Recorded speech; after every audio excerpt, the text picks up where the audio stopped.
NDA में seat sharing को लेकर फैसला हो चुका है और लगभग तय हो चुका है कि कौन सी पार्टी कितने सीटों पर चुनाव लड़ेगी, जदयू कितने सीटों पर चुनाव लड़ेगी, बीजेपी कितने सीटों पर चुनाव लड़ेगी, चिराग पासवान की पार्टी को, जीतन राम मांझी की पार्टी को और उपेंद्र कुशवाहा की पार्टी को कितना सीट दिया जाएगा।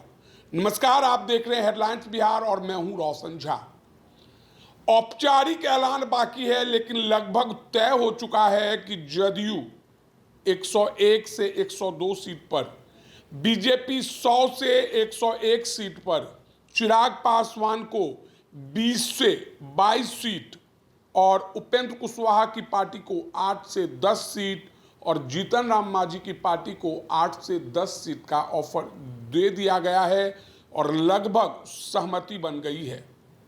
सबसे अधिक विवाद चिराग पासवान की पार्टी को लेकर था और कयास लगाया जा रहा था कि चिराग पासवान इस बार कम सीट पर समझौता करने को तैयार नहीं है, लेकिन अमित शाह से बात होने के बाद और दिल्ली में सेटिंग गेटिंग होने के बाद कहा जा रहा है कि उनके मंत्रालय को बदला जा सकता है, उनके विभाग को बदला जा सकता है और उसके बाद चिराग पासवान ने हरी झंडी दे दी है।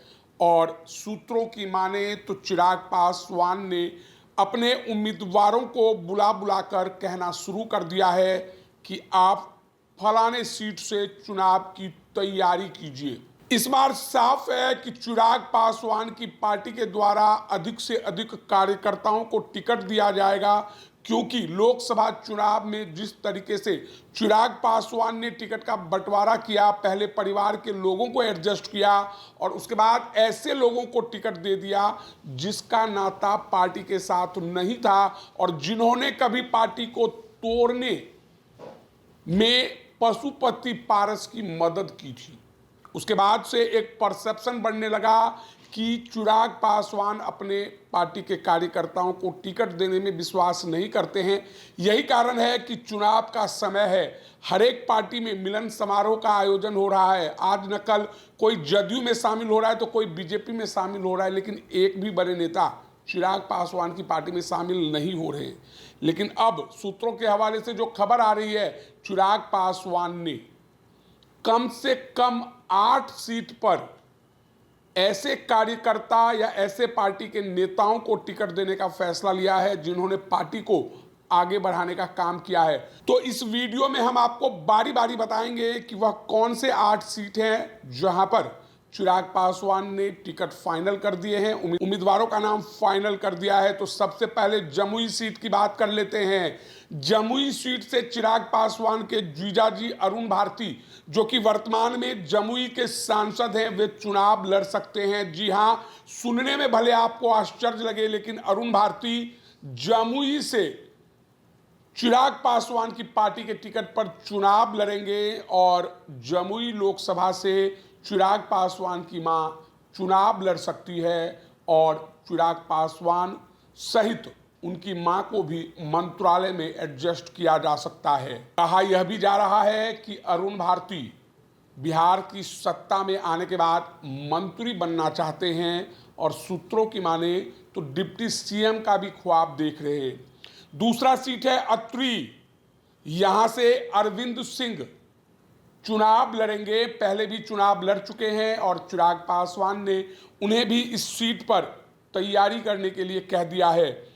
ब्रह्मपुर सीट की बात करें तो हुलास पांडे और इनका टिकट 100% कंफर्म हो चुका है। राजू तिवारी का टिकट कंफर्म हो चुका है। फतुहा से रामकृपाल यादव के बेटे अभिमन्यु यादव का टिकट कंफर्म हो चुका है। अलौली से चिराग पासवान के भांजा प्रिंस पासवान का टिकट फाइनल हो चुका है। उनके पिता का नाम मृणाल पासवान है और अलौली से ही इंडिया गठबंधन पर पशुपति पारस की पार्टी से कोई न कोई परिवार का सदस्य चुनाव लड़ेगा। अगर हम गायघाट सीट की बात करें तो कोमल सिंह का नाम लगभग फाइनल है और बरबीघा से बात करें तो डॉक्टर ऋषभ का नाम फाइनल है। तो बिहार विधानसभा चुनाव से पहले यह बड़ी अपडेट है। एनडीए में सीट शेयरिंग को लेकर सहमति बन चुकी है। चिराग पासवान ने अपनी पार्टी के 8 लोगों को टिकट देने का लगभग बंद कमरे में ऐलान कर दिया है और जिन्हें टिकट दिया गया है उन्हें साफ कर दिया गया है कि क्षेत्र में जाइए, तैयारी कीजिए।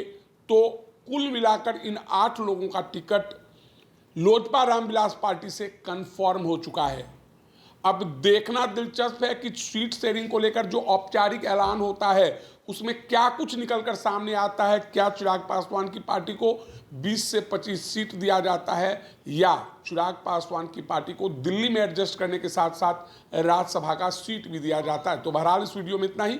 अगर आप हमारा ये वीडियो यूट्यूब पर देख रहे हैं तो सब्सक्राइब कर लें, फेसबुक पर देख रहे हैं तो हमारे पेज को लाइक कर दें। धन्यवाद।